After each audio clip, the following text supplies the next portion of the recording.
Hey, how you doing, sir? Not too shabby. How's it going with you? Good, good. I had a great morning. Um, Good. Before we start, can you pronounce your name for me? Yeah, my name's Verum. Verum, Mhm. Yes, sir. Verum Visand. Verum Visand. Okay, very unique name.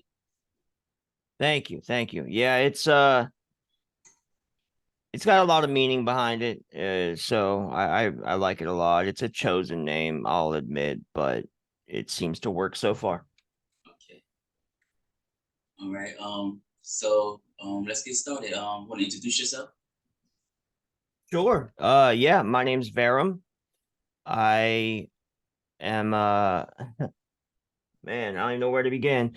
But yeah, I have an online community. I've worked in the behavioral health for the last 3 years. I'm currently in sales. Um, and I'm happy to be here. I don't know exactly where to start because I know that people operate their podcast differently. So um kind of depends on what you want to get into, depending on like where I started my story. But yeah. Okay. I'm lamaurroyster. Um, I started this podcast because I wanted to bring awareness to society issues. Okay. I'll watch a podcast and I felt like they didn't get down deep into the conversation enough. So I wanted to voice my own opinions and also interact and network with people that have like-minded like myself. Absolutely. Yeah.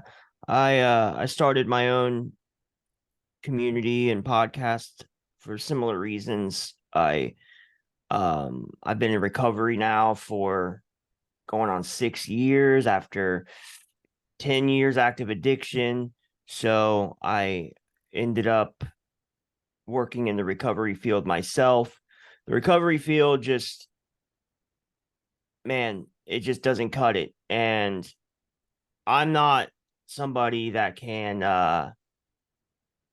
hack it with corporate America. Some people I've noticed they can turn the other cheek. They can play the game, so to speak.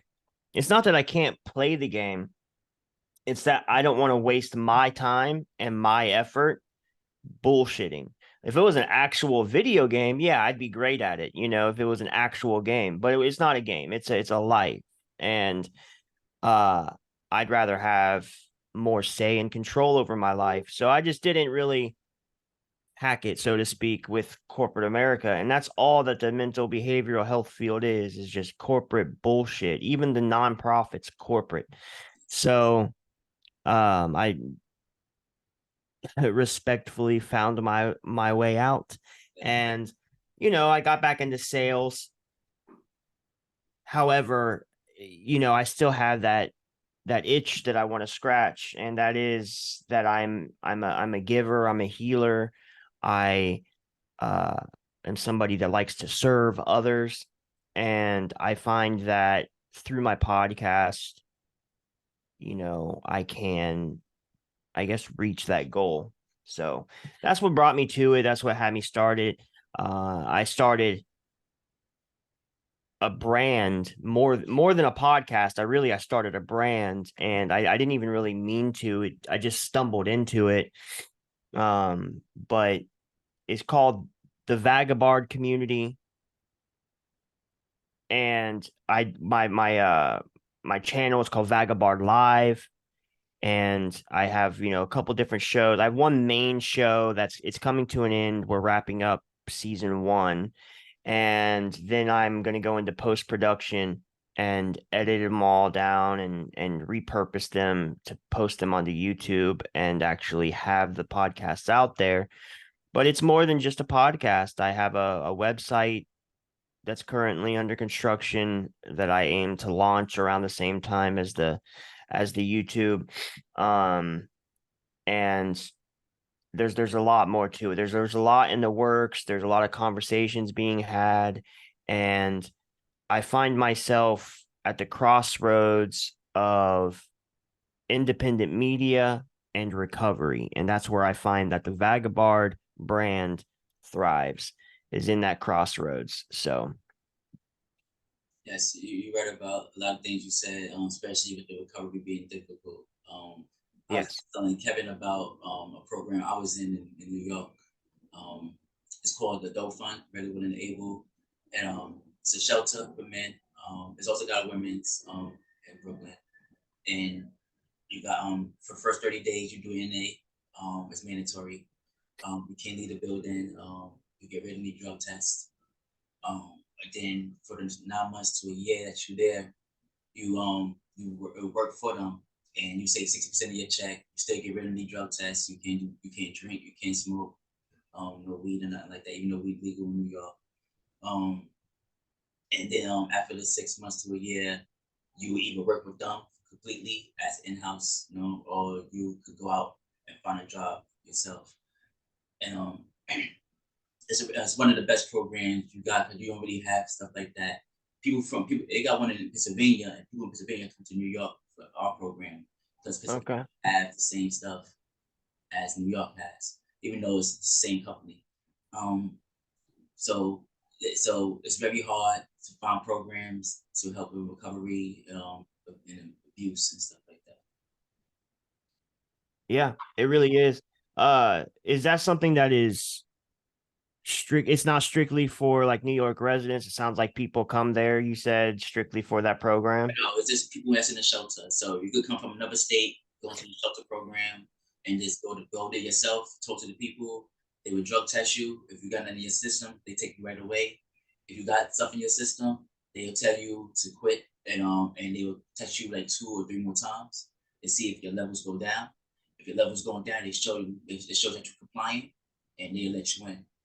It's one of the best programs. They feed you 3 meals a day, but the meals is totally different from a regular shelter. Like a regular shelter, you might just get burgers or something like Right. that. There, you have baked chicken, you have curry chicken, you have fried chicken, you have salad bar, you have a That's dessert cool. bar, you know, That's cool. you have a gym. Um, like I said, you got NA that's there like 2 or 3 times a week, in the morning and in the night. They also do little parties, the NA community. They do little parties there. Um, so it's like it's a good gathering of people and a good support system. Yeah. If you're willing to go, I left for $10,000. My cousin left about 2 years ago with 20 something thousand dollars. I know somebody left $50,000. So Wow. it's all in how you apply yourself. Mhm. For sure. Absolutely. No, that sounds very structured and sounds like a good approach. There's a lot of programs out there that just don't have a good approach, or the and the approach they do have is just very like shady, we're in completely different states, so I'm sure we have different experiences, but I from what I've through conversations, from what I've heard, it's pretty much the same across the country with how greedy this industry is and how taken advantage of people are, and how taken advantage of they feel when they come out on the other end of it. And at the end of the day, the number one focus should be about recovery and helping people better their lives. And that is just not the focus for a lot of places. In my state, I can speak for my state does a good they do a good job of seeming like they care, right? There's a lot of different facilities. Every major city kind of has like a different rehab that's stronger. Like down in the Southwest, there's Talbot House. I know that there is the Recovery Center. So there's different areas, and they have their different strengths, but I became a certified peer specialist in 2018, and I worked that job for about 3 years total. And I worked at a couple different places. I worked at two different places, technically three, but that other one was during COVID, and I didn't do much. But I worked at two facilities for sure, and they treat their peer specialists like they're the bottom of the totem pole, which they are. Granted, you're somebody who, for those of you who don't know what a peer specialist is, essentially you are somebody in recovery, working in recovery to help people in recovery recover. You lead by example. It's kind of like a sponsor, but it's not a sponsor. It's kind of like a mentor. It's kind of like a teacher, but it's none of those things. It's really just its own unique role. But what it is at the end of the day is an addition to your support network. And for a lot of people in recovery, they have little to no support network.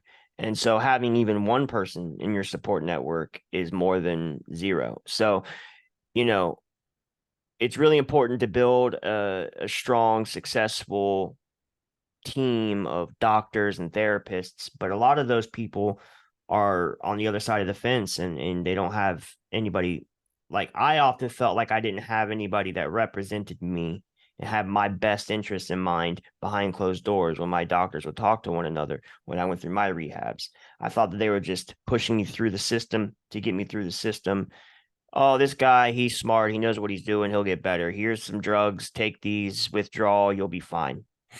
But no, I needed more representation. And I think that that's what the ideal role for a peer specialist is. However, I don't think anybody knows how to utilize that role. I don't know that there's any company that is experienced enough to utilize that role, because these other licensures, there's therapists and psychiatrists, psychologists, whatever, that they went to school for 4 to 6 years, 8 years. Some of them are doctors.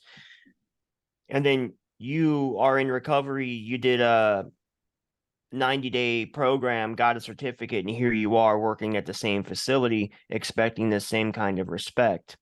And I don't know that I expected the same kind of respect, but I definitely expected a baseline level of respect, and they don't even give you that. So it's really, they want to seem like they care. They want to seem like, oh, we have peer specialists on our roster, we offer this, but they don't know how to utilize this. And I think that that's something that gets overlooked. And I think that if I could say start my own nonprofit or something, I would really focus on utilizing that role the way that it should be, Kevin Hart said something on Joe Rogan podcast. He said, it's easy to be angry, but it's hard to be nice.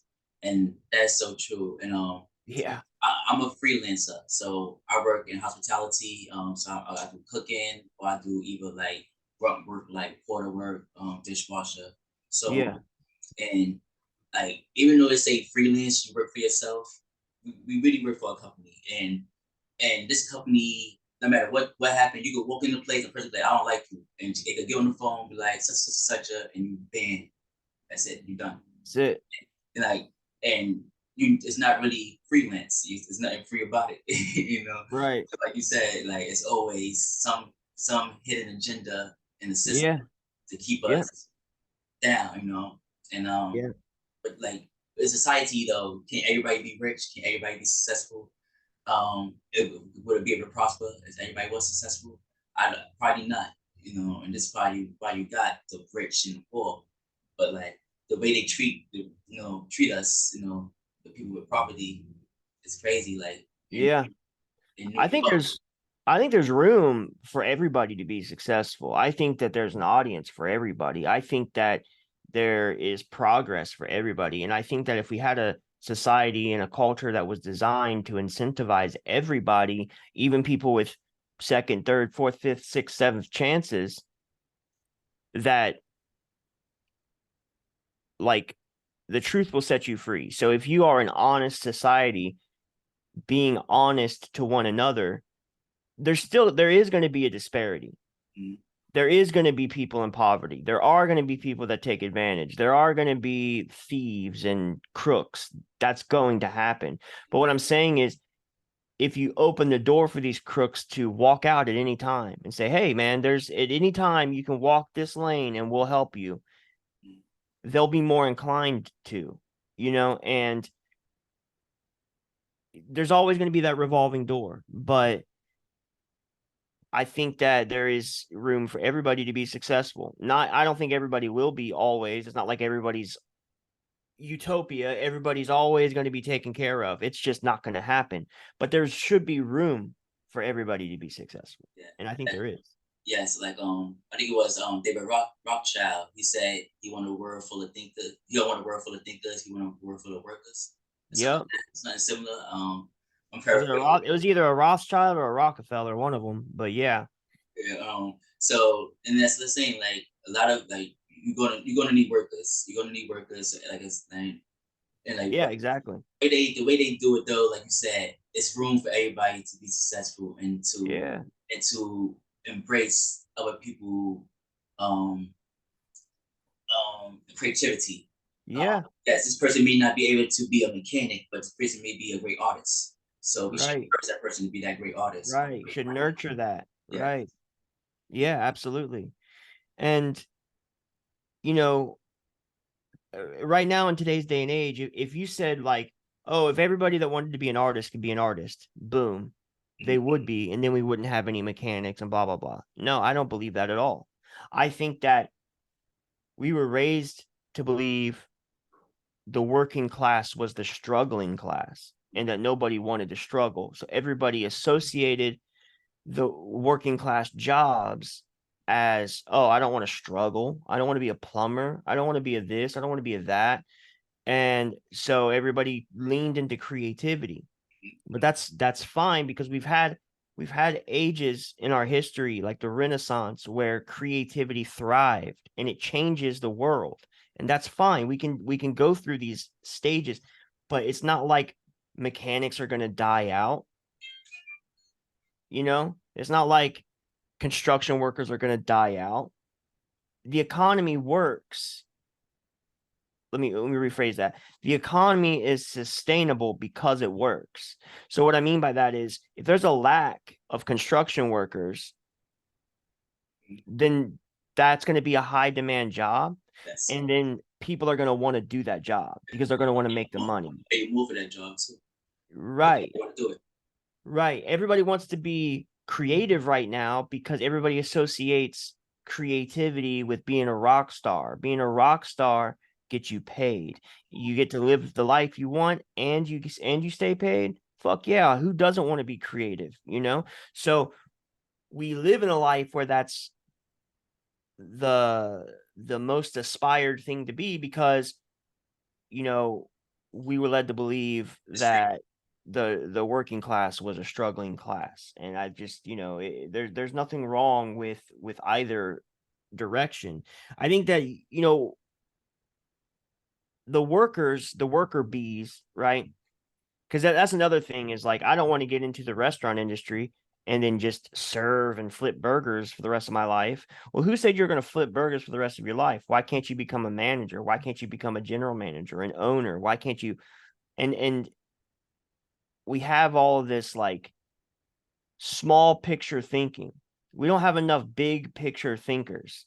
And everybody thinks like, oh, well, I'm going to get this job. I'm going to flip burgers for the rest of my life. No, man, there's room for growth. There's room for advancement, you know? And I think that if you're going to be a worker, you should be able to go to school and better yourself. And it shouldn't fucking put you in debt. And it shouldn't, you shouldn't be decentivized for wanting to better yourself. Yes. And I got a story for you. So basically around 2012, 2013, I lost basically everything. I lost everything. So I just got on a Long Island Railroad and I went to my cousin's house in Long Island and I went to a White Castle to ask for a job. I told the lady, I told the manager, I'm like, I'm the owner. I said, all I got is clothes on my back. I got this ID, snack. She helped me get a bank account. She helped me to give me the job. She made me a manager. She linked me up with her husband, who was helping me. Who I was helping with like housework, putting in borders and stuff like that.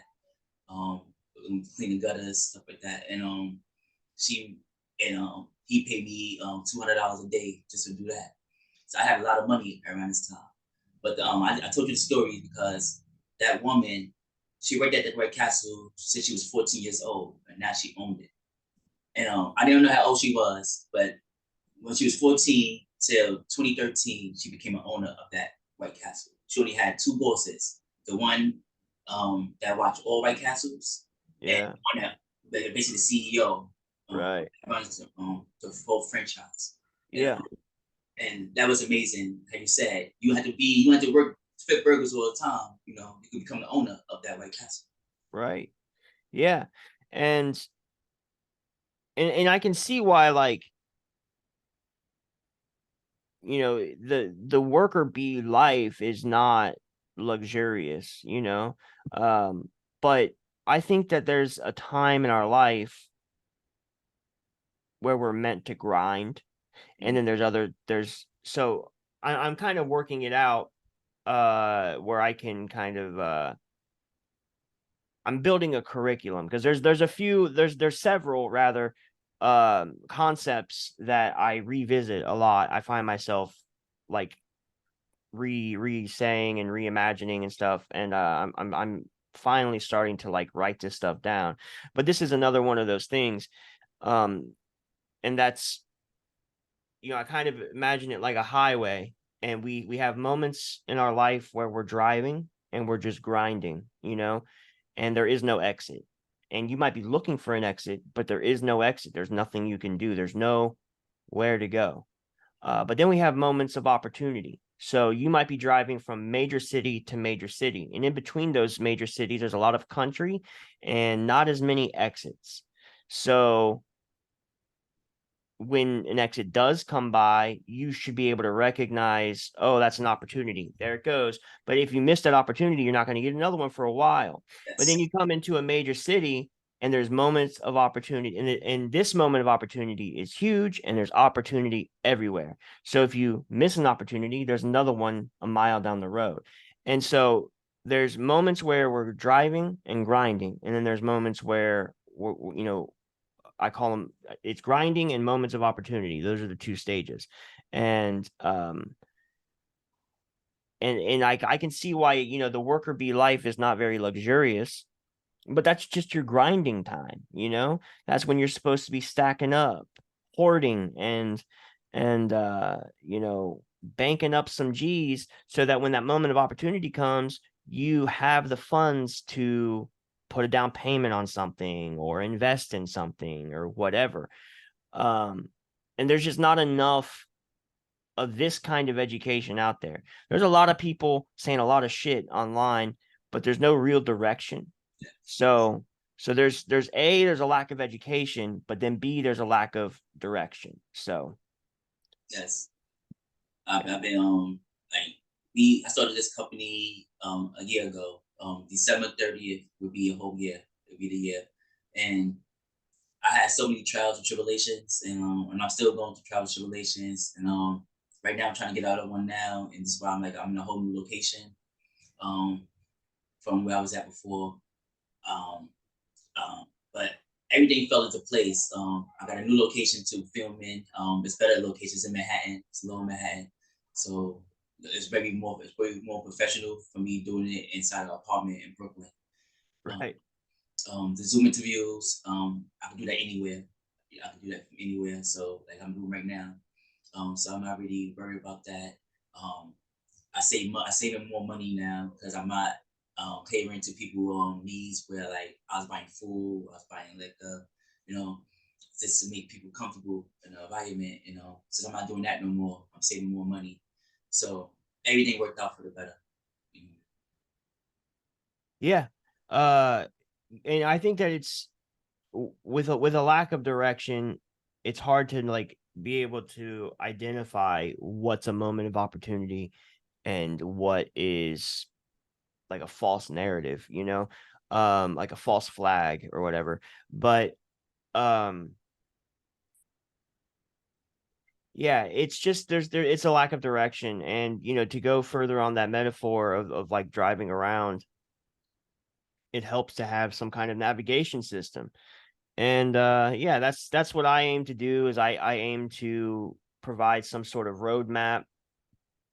And that's what the Vagabard community, the Vagabard brand, that's what it's all about. That's what the website is going to provide, is that kind of education, that kind of information. There's going to be entertainment, there's going to be lots of fun to be had, but there's also going to be really good information on that website. So definitely Stay tuned for it. I'm a one-man show and I'm doing it as best I can, Yeah, moment by moment.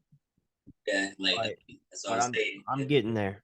yeah, that's what I was saying. Like before, I had a whole team around me, and it was like me having a whole team. Like even though I'm watching these videos, I'm watching people how to run a business, it's not how you treat your employees. It's not none of that works. None of that works Right. at all. And trying to do other people templates is just didn't work out for me at all. So now, like you said, right now I'm a one man show. I do got two people still people helping me. Like I'm supposed to have somebody with the Zoom interview right now, but I guess she had to work or something, so she didn't join. So I do got her helping me. I got other people helping me, but these people got jobs, so I can't. They just can't up at a whim. Just you know, Right. No, I get it. yeah. So like, and I was telling Kevin like I'm thinking about just quitting my job completely and just doing this full time because Yeah. it's just I can't balance both. And like me, No, I get it. me scheduling interviews, and then like I'll schedule interviews and I have them, then I'll forget because I got a gig to go to. Um, Right. it's just or I overbook, or it's just Yeah. there's so much going on. Like I need an assistant, Yeah. I need a coordinator. You know, I need another editor because right now I gotta edit my own videos. You know, Hey man, you're speaking my language. Uh you sound like another version of me, man, because I'm going through the same shit, you know? Same so shit. let's get into the first questions. You know, um, can you share with us the pivotal moment that inspired you to pursue a career in behavioral health field and become a certified peer specialist for the state of Ohio? Can you repeat just the first part of that question? Um, can you share a pivotal moment that inspired you to I pursue? see. Um, I mean, there's just, I guess, a couple, but I don't know that there was one real pivotal moment.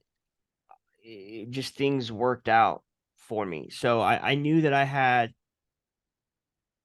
the will to help people. That's been in me since I can remember.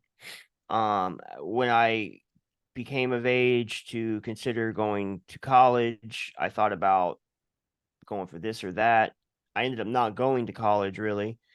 I have gone to college since, but not like traditionally. And if I would have went, I would have went for like psychology or something like philosophy, something like that in that direction. Um, but I didn't. And instead I chose a life of drugs and, you know, debauchery. And so I found myself a decade later with all this street knowledge and this will to help people. And when I got clean,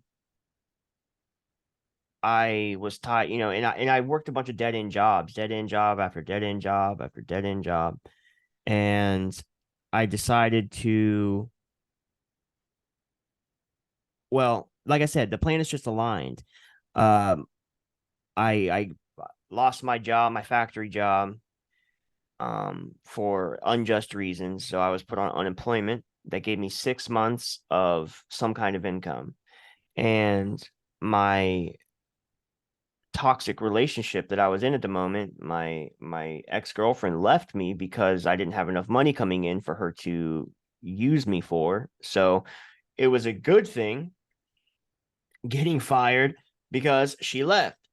But Yeah. then it gave me 6 months to make a decision. And I told myself, and this is really the only pivotal moment, I would say, because I found myself really taking a chance spiritually because I was so tapped out and I had lost so much faith in humanity and just in general.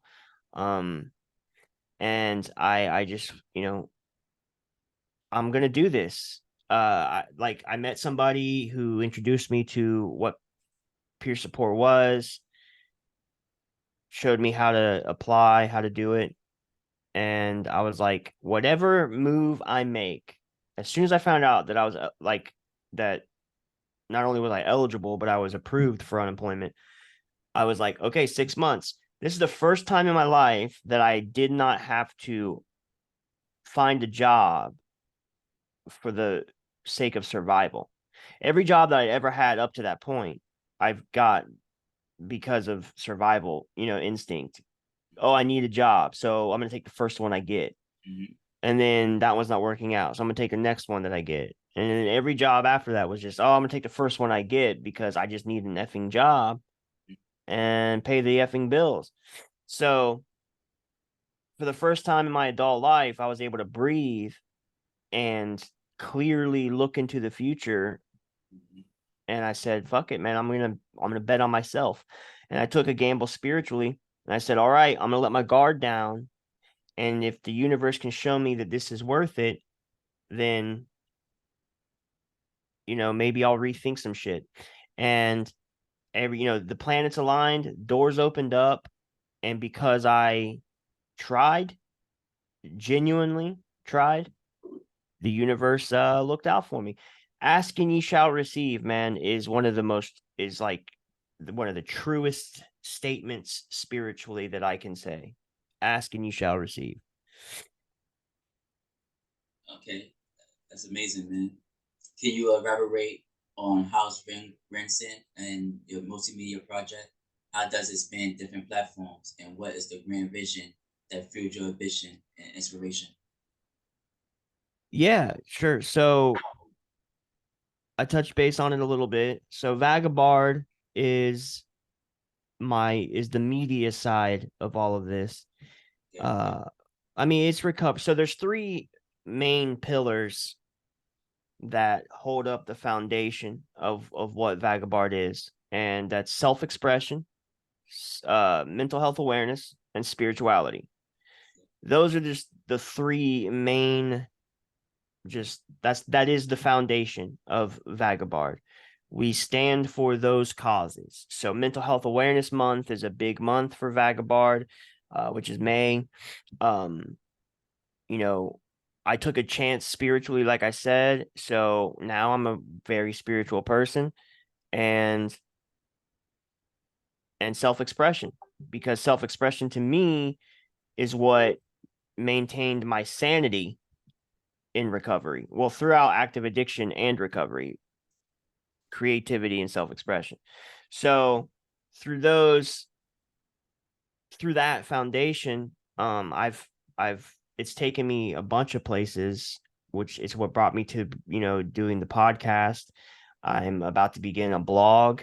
I'm looking for other people to build a team, much like yourself, editors, writers, investors, cough cough, you know, and then there's the recovery side of this as well. So like I said a minute ago about all these concepts that I've had over time that I find myself reiterating, like the metaphorist, for example. That's another huge one. It'll take me like 20 minutes to get through that whole spiel, so I won't. I'll spare you, but that's what it's called. It's called the metaphorist, which is basically I use a forest as a metaphor, and it's about recovery and choosing to better yourself. And now I've started writing these concepts down. I'm not gonna lie, I've used AI to help get me some writing prompts and organize some of my stuff. And I almost have, so I'm right now. The first endeavor that I'm working on with that is a concept about people who think life happens to them, when in all reality, we all happen upon life. All of us have the power of influence, and all of us happen upon life and one another. But there are those of us who negative things happen, and we choose to look at it as though, oh, the world happened to me. And I guess sometimes that is the case. Sometimes you're just dealt a bad hand and, it's a rainy day. Sometimes it happens, but rarely is that how it is all the time. What I mean by that is like, I'll give an example. I'm not any better. I'm part of this, as well. It happens to all of us. We all do it. It's a mindset. And for example, I had a bill that was due and I was waiting to be paid, and I knew that the bill was going to come through. Long story short, it overdrafted my account and I blamed the insurance company. You know what I mean? I was like, the insurance company, they fucked me, and now I'm overdrafted. They didn't fuck me. I just didn't have money in my account. I was waiting on my paycheck. It just time frame didn't work out. And ultimately that's on me. But I said in the moment, I remember saying it, I was like, yeah, they fucked me, and now I'm overdrafted. That was me communicating with another person on the phone, and I was just like, yeah, they fucked me, blah blah blah, and I was just trying to convey the situation. However, words are powerful. Yes. And I said that because that's how it felt. But that's how it felt because that was my mindset. I felt as though the insurance company fucked me when really I fucked myself. So that's me choosing to look at the world as though it happened to me, not as though I happened upon it. And 90% of the time, we're misinterpreting this situation. So that was the general concept that got me started. And now I've got a 5-episode series that I'm working on. Each episode has 2 parts. So it's a 10-part series, 5 episodes. And I'm using like Google Sheets, Google Docs, and I'm working it out. And once I have it all written out, I'm going to record myself, and then boom, there's my first set of courses. So there is the recovery side of this as well. And then I have other concepts as well, like the metaphorist, or there's a bunch. But there's these concepts that I try to convey to people all the time. And when I'm doing my podcast or when I was working in the field, and I'll just say them over and over and over again, which by this point is helped because now it's basically like gospel in my head. But if I don't get it out, then what good does that serve the world if I'm just keeping it to myself? That's selfish, Yes. I understand. And I like the metaphorist concept. It rolls off the tongue. It could be very catchy. Yeah. Cheap with a keyword. Yes, it could be very catchy. Yeah, hell yeah. I like it. Thank you. No problem. Okay. My next question. With 5 years of sobriety under your belt, how has it? How has this transformation experience influenced your perspective on mental health and addiction, both personally and professionally? Well, that's a good question. I think that expectations have changed. As I said, a minute ago, I spiritually am I'm not a different person, but I'm an evolved version of who I used to be. But yeah, so spiritually, I'm much stronger. And I just think that, expectations set when you're coming into recovery, it's kind of why it took me so long to even take that first step to begin with, which is expectations, how I have it in my head. And, 6 years later, I'm like, not that this was easy, but it's just as easy as living any other day. You get through the day just like you do any other day. And you find yourself 6 years later, and on one hand, it is 5 years. You were correct. It's just I'm pushing 6, so I'm saying 6. Gotcha. Next month will be 6. So yeah, but I find myself remembering how scared I was, remembering the kind of bar that I had set for myself, and how many times you try and fail, and how much failure is a part of success.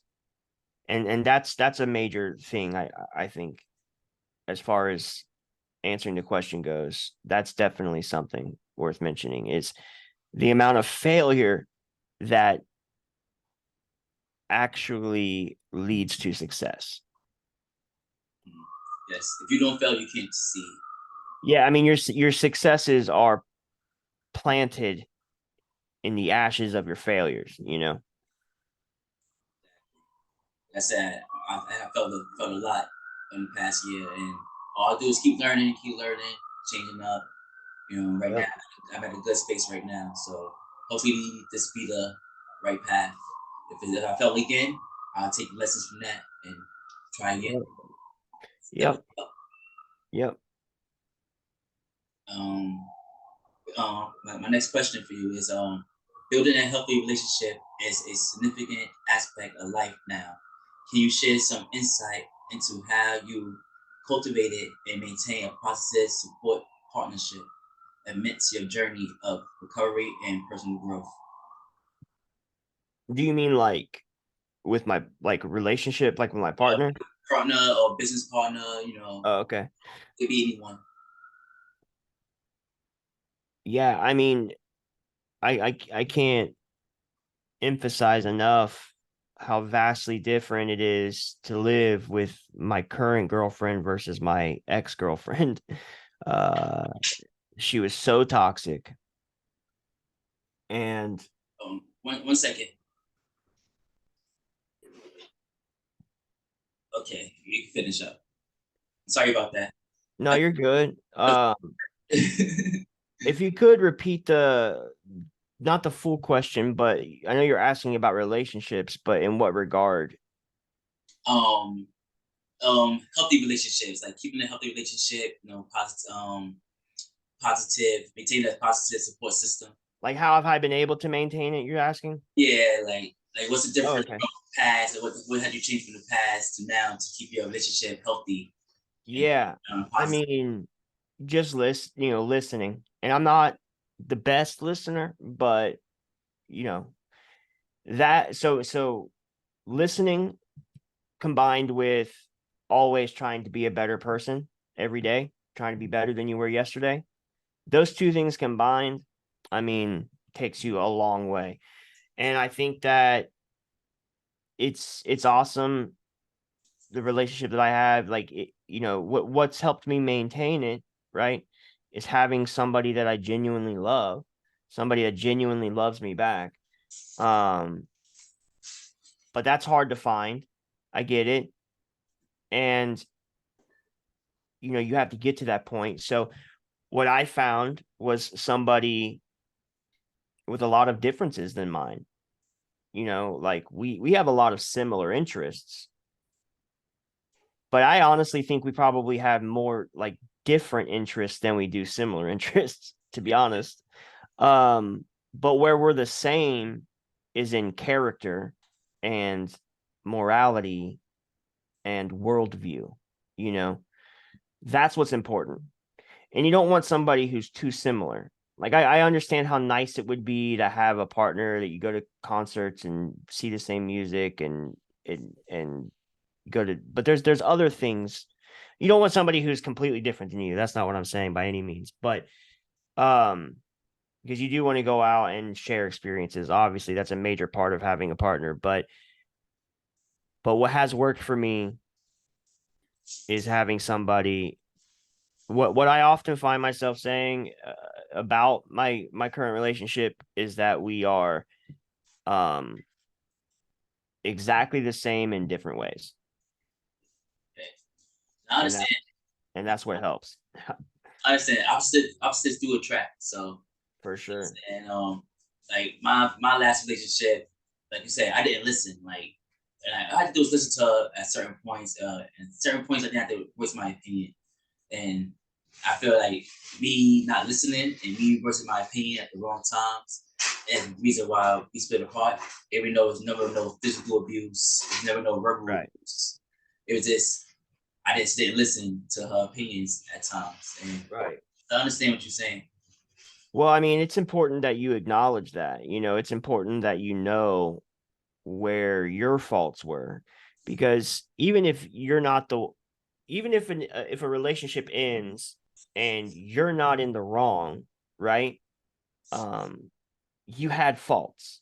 Yes. Because if you're going to sit there and tell me you didn't have faults, I would know you're lying because you're human, right? Yeah, you get the So, now. Yes. so you have faults. What are they? Even if they were few and far between, and even if they weren't that major, you still want to identify what they were so that you can fix them and be even better. Um, I don't think there is such thing as being too perfect. um, as someone who overcame addiction, and now helps others to recover. On a, let me start over.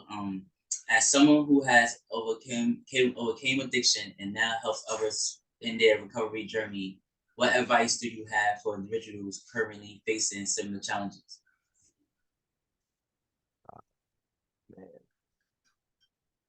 Want me to repeat it? No, I hear you. I would just say breathe. That's very simple, but breathe, man. Because shit's overwhelming, especially if somebody early in recovery, everything's overwhelming. And you'll get through it. You'll get through it. Breathe, push on, and you'll get through it. You know, there's a bunch of AA and NA sayings that people have. I'm not a 12-step guy myself, which is another major kind of flagship that I have here with the Vagabard brand, where I say that it's the crossroads of independent media and recovery. I want to provide an alternative path for people in recovery that is outside of the 12-step landscape, because I understand that works wonders for millions and probably billions of people over time. Um, but it's not for everybody. And in fact, some of the overtly religious undertones and some of the language in general can be very off-putting for a lot of people. It was, for me, that was in the beginning what pushed me away. I gave it a couple different chances, and I don't think it's bad, and I don't dislike it. When I'm there, it's just not for me. Um, I don't know how else to say it, but it's just not for me. And as somebody that worked in the field, I definitely recommended it to people. I recommended it to everybody to try at least once, but I definitely recommend it to people I think it's going to work for. But what do I do for people that, in my head, as a peer specialist working with somebody, and I know, man, 12 steps not going to work for this guy? Where do I send them? What direction do I point them? That's a rough road. If I can point to the 12 steps, I'm like, you just got to walk up a flight of stairs, man. That's it. That's relatively easy. But or it's relatively simple. It's not easy, but it's relatively simple. But if I just go, if you're not going to do the 12-step thing, just go that way. Like, that's a rough road. So I I'm not going to be as ignorant to say I'm going to provide that path, but I do think that maybe I'm not a trailblazer, but I can be a bushwhacker, if that makes any sense. Good metaphor. Okay. Let me see what I got here. How do you balance the demand of your multimedia projects, your personal life, and the supporting others in their recovery journeys? Poorly. We've been talking about that, right? Poorly, actually. It's a challenge, man. It's a challenge. I'm with a lack of team and as a one-man show, I'm having troubles balancing it. I won't be, yeah, I'm not gonna lie. Like I'm gonna be candid about that, because this is the path I've chosen. I always choose to take the rough path just because why the fuck not, I guess. I don't know. It's in my blood, but um I wouldn't recommend it. I would recommend biting off enough that you can chew, and that's it. Don't let your eyes be bigger than your stomach. And my eyes are definitely bigger than my stomach. That's for damn sure. Yes. I do my best though, and I try to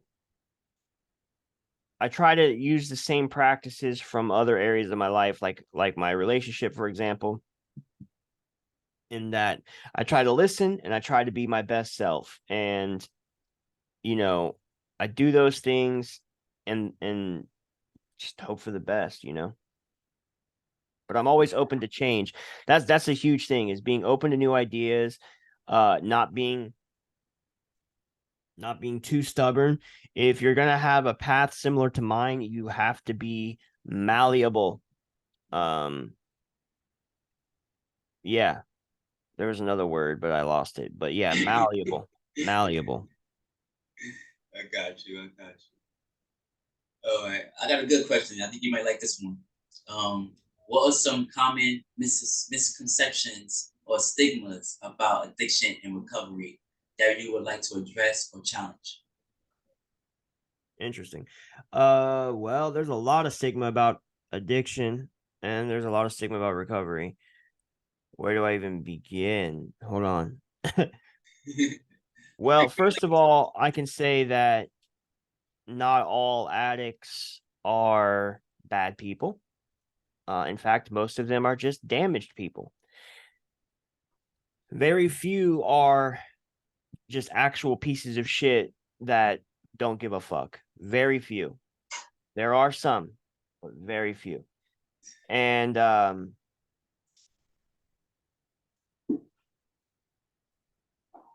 trying to think. I think that another thing that may be an unpopular opinion, or it might be uh debatable, I guess, but I don't know how I feel about the whole addiction is a disease thing, because I'm really big on choice. Maybe that's just because I want to think that I had control, you know, but like the AA mindset, for example, is that you don't have control, that you accept that this is something that you don't have any control over. I think that the word any is a little concerning. I wouldn't say I don't have any control. I think that it's more like a disorder than a disease. I think that it's more like a symptom to a greater disease. And I think disease is a big, is a big word. It's a strong word. So I agree. yeah, so it's something that I think is part of an agenda to I don't know what agenda that speaks for, but yeah, it's all just it's become a big industry over time, and so certain things are not going to change. They started calling it a disease, and that helps big pharma. Mm. That's the truth of it. Yeah, I think I totally agree with you that disease is a very strong word. Um, Symptom, disorder is better words that describe it. Yeah, And then it's like it's deep, and sometimes it's go deeper than that. You got the trauma part of it, you got the abuse part of it.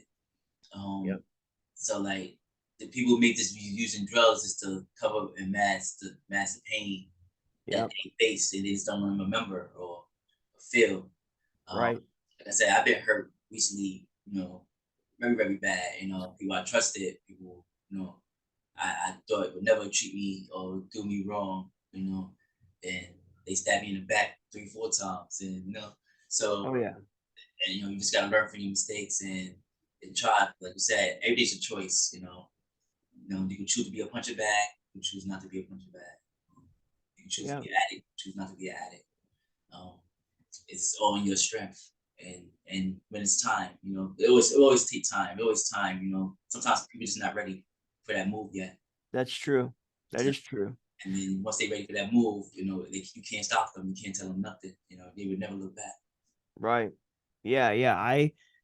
I chose to stay in my addiction. I'm a very like I said, I set high expectations for myself, and I ended up like not going to college. I ended up not pursuing the life of that the American dream sold to me, and I wasn't living up to my own standards. So I said, fuck it, I'm just gonna get high. Like at least this is somewhat enjoyable. At least this I can escape and be in my own head where at least it's peaceful. But I at a certain degree, there's all of course there is the societal influences, right? Where I'm a result of my situation, right? I'm that's not how the phrase goes. But yeah, I'm a product of my environment. There you go. And I very much am. Like I'm a statistic through and through. I'm part of a broken, what some might call white trash family. Uh, but what's crazy is I'm really from like a middle class white family, but my parents kind of went the other direction. They went, yeah, they were in poverty. I lived in a trailer growing up, and then that family broke up. My dad left, abandoned. Didn't hear from him for years. Um, I'm a statistic through and through, and so both my mom and dad were addicts. I became an addict, and regardless, you know, I was a product of my environment at the beginning.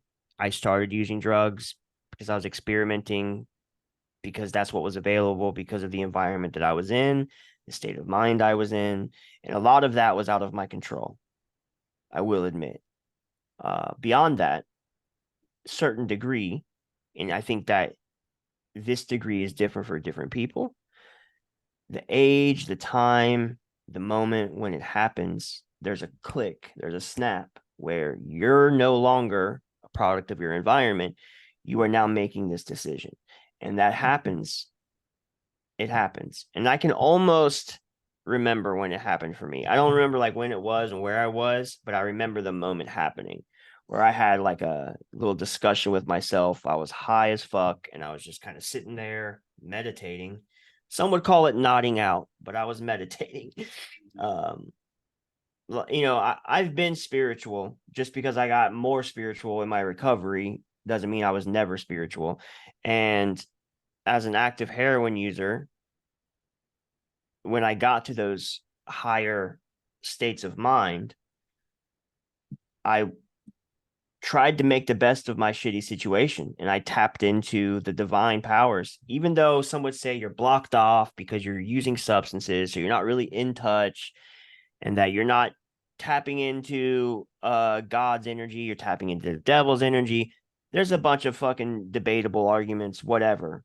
My point is, I meditated and I tapped in and I learned, regardless of where it took me, regardless of what I was tapping into. That's what it was. And I remember having a discussion with myself. Um, and I was basically like, you need to stop. And I was like, yeah, I know. But I'm not gonna. And I was like, yeah, I know. But I need you to know that you got to stop blaming other people from this point on, because you are now consciously aware of it. I can't say this is word for word what happened in my head, but this is me summing up the conversation with myself. And from that point on, I chose to study my situation, because I always just had this intuition, just this insight that I was going in this direction. Podcasts didn't even exist really at this point. So it's not like I knew this was going to, be the end goal, but something was just telling me to be mindful and study my environment, study my situation. And that was pretty much the last half of my active addiction. Like, I think that was probably 4 years before I quit. So, yeah. Gotcha. Okay. I got about two more questions, and then I'll let you go. Um, All right. So this question right here, as someone who has embraced a life of purpose and passion, what advice do you have for those who are still searching for their calling or struggling to pursue their dreams? Keep grinding, man. Um, Things might not make sense. Sometimes they're not meant to make sense. You'll figure it out. The answer will come if you want it to. That's the most straightforward advice I can provide, really. Nah, I totally agree. Like there's no stop. Keep trying. Like you said, like we been saying before, like we gonna fail. We gonna fail. Everybody's not successful in their first try. And, Right. just keep getting back up. Just keep trying. Um, and that question basically applies to this last question. Lastly, what message of peace or wisdom would you like to leave with our audience, especially those who may be negatively their navigating their own paths of recovery and self-discovery? Hmm. Let me repeat it. No, it's just a deep one, you know. If I had to leave a piece of wisdom, pass it off to, you know, other people, especially that might share, parallels. I don't know, man. Don't do it alone. You don't have to. Even if you're cut off from other people, even if you're in the worst case scenario, there are people out there that will help. And don't be afraid to try. Don't most of you weren't afraid to take that first hit, take that first swig, you know. Don't be afraid to reach out. Don't be afraid to fail. Reach out. You might get, don't be afraid of rejection either. Rejection's a social form of failure, I guess. Um, so don't be afraid of rejection. Don't be afraid of failure. Reach out because you don't have to do it alone. There will be pushback. There will be a lot of pushback. Not only will there be failure, there will be pushback. And yes, those are both obstacles. And yes, there are a lot of obstacles. I promise you, a life of overcoming obstacles is exponentially better than a life of accepting your failures. Thank you. That was impactful. Thank you for that. Yeah, you're welcome. Thank you for joining us. And I forgot that earlier when we first started, I totally slipped my mind. How are you? Last week, you had like a car accident or something? No, no, I didn't get in a car accident. I hurt my back. My back's still hurting, honestly. Oh, okay. Yeah. I uh I hurt it working out, actually, is what really happened, which is hilarious on one level, but it's not hilarious and it still hurts pretty bad. Yeah, good. I got the message that you was going to make it last week. Yeah. I just want to make sure that you was okay. Yeah. No, I'm much better now. I still it's crazy, dude. It's crazy how back pain just it like the smallest muscles you wouldn't think of affect so much. Like I don't have like severe back pain. There's just one section of my lower back that got fucked up and it like controls my leg movement, it controls my hip movement, it's like my axis, Nerves. and there's certain movements I still to this day can't make without like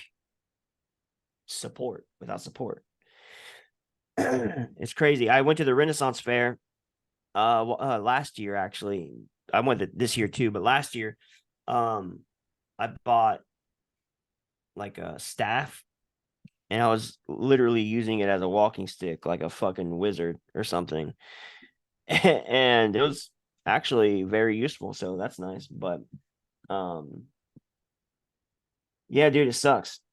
It sucks. Getting old sucks. It is. It is. I can't bend down without going, oh, when I get back up. Yeah, dude. Yeah.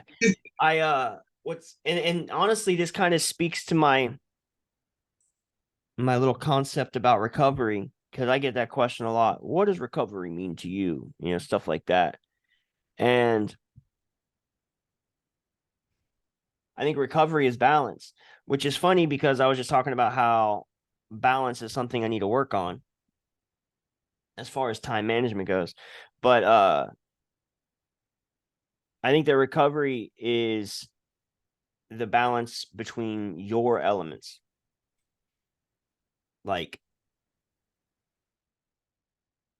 if I asked you who you were, uh, you would have your own answer, but you are your mind, body, and soul. You are the amalgamation of your mind, body, and soul. That holy trinity. And I think that we are all in recovery all the time. If you were to break your leg or whatever, or like I'll use a shout out to the Bengals. Joe Burrow broke his or sprained his wrist and had to have surgery, and now he is in recovery, physically in recovery.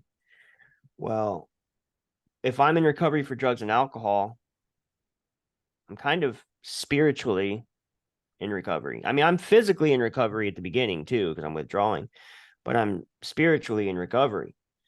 So I think that we're all in recovery all the time. And this kind of piggybacks one of your questions earlier about stigma and how people might stigmatize those in recovery. If I randomly met somebody on the street and they had a suit and tie, tuxedo, whatever, briefcase in their hand, and I was like, yeah, 6 years in recovery, he would draw all kinds of conclusions in his mind's eye of what I am and who I am.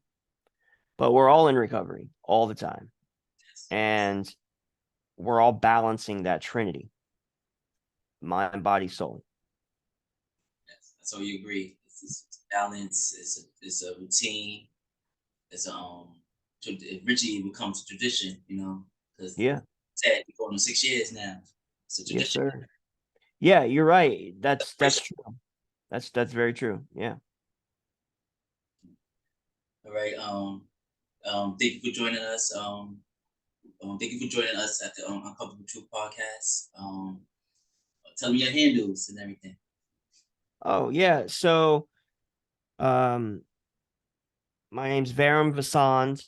You can find me with that handle on Facebook and Twitter. And then Vagabard is my brand. You can find me at Vagabard on TikTok and Instagram. Those are the main four I use. So Also oh be yeah, well, my bad. I didn't mean to cut you up. Also on Twitch, obviously, twitch.tv/Vasand, where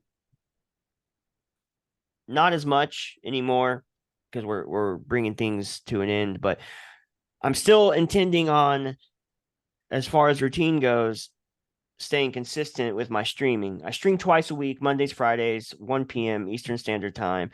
And as I phase out the podcast, I will probably start gaming again, to be honest. So if anybody wants to come watch me fuck around and play some video games, come hang out. Mondays, Fridays. got you. All that will be listed in the description. Thank you for watching Uncomfortable Truth podcast. Please like, share, and subscribe. Leave a comment. Leave a timestamp of your best moments that you like the most. And please follow my friend. Thank you. Thank you again, man. Appreciate you. Thank you to your audience. And yeah, man. The odds are with us. Take care. Video should be up in a couple hours. Bye. All right, sweet.